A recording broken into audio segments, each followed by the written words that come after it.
Behaviours are our greatest challenge and opportunity.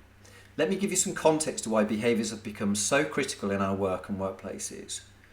Tech has moved from assisting us in our work to doing it, and even the area of creativity that was once thought to be safe has already started to be cracked by AI. More and more of what we do is human, like leadership, innovation, care, and engaging with each other. If we look at the performance ingredients or the inputs required to create valuable productive outcomes, they're competence, motivation, and capacity.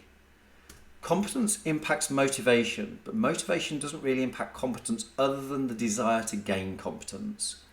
And competence impacts capacity, but capacity doesn't impact competence.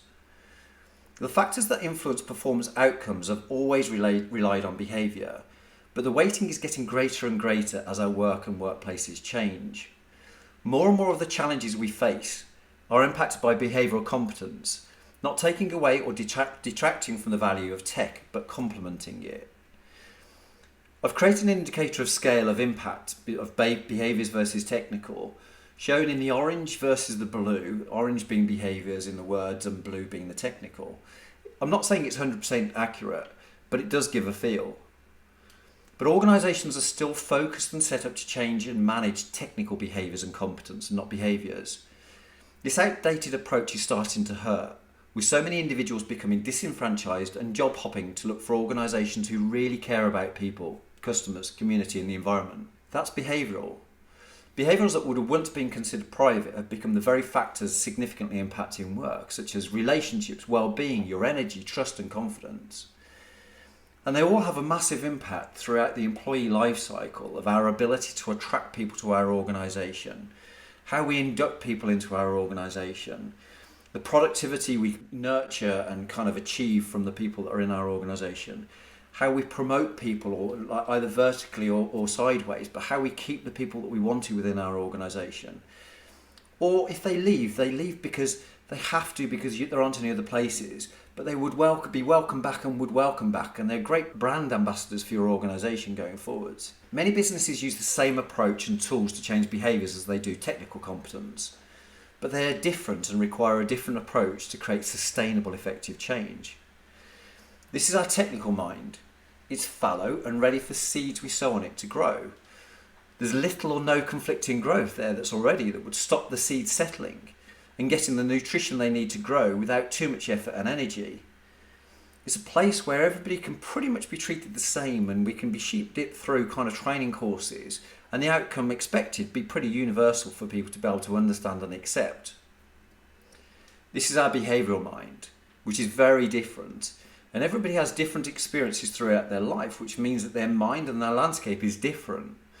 Behaviours, good and bad, from our environment have been planted and embedded in what we do, completely unconsciously. And then we replay these behaviours on autopilot with no judgment or ability to know if they're positive or negative on us or others. We all have different fields, which should be celebrated as we're all unique and beautiful. We all have a different understanding, needs and priorities. Some of us will have weeds that need to be deprived of energy to kill them off. Some will have fallow ground which will need new seeds planting, and existing growth will be nurtured and pruned to ensure the right growth. The journey can and should be supported by others, but for change to be sustainable and effective, we need to do the work from the inside. We need to own it, and that's what we enable individuals and organisations to do.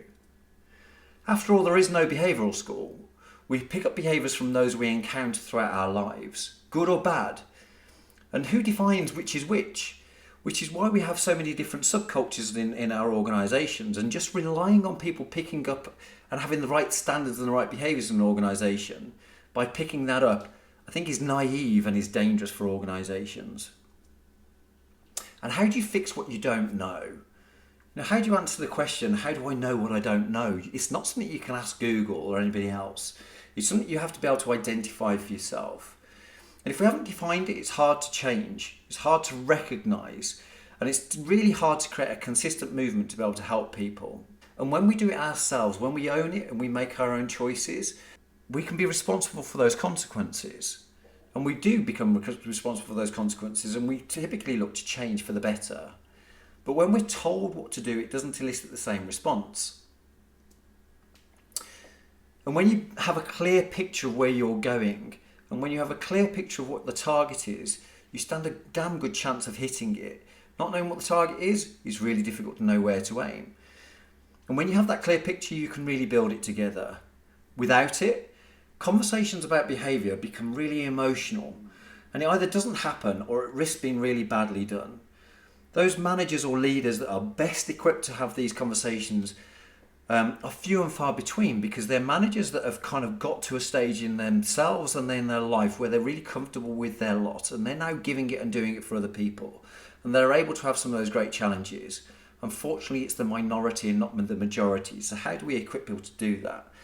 And you'll see in another video of mine, I think what we've got to do is accept that actually, is it that managers aren't competent in doing these things, or are we asking them to do the wrong thing? We've been trying to train competence in managers and leaders to be able to kind of do these things and coach them for decades, and yet we're still on that same journey and still revisiting the same thing. I'm not sure that it's that people haven't got the competence. I think it's that we're asking them to do the wrong thing or the impossible. When we treat people as jobs, we don't get the best out of people, and we only get to see part, and we only actually benefit from actually part of the skills that we see.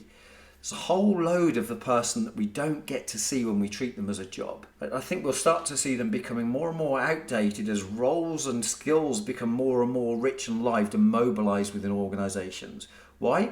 Because it's good for you and it's good for them. There is a demo that's available, or drop me a line and I'd be more than happy to talk to you about kind of what we do, how we do it, and the impact that we're having on organisations. Many thanks for your time.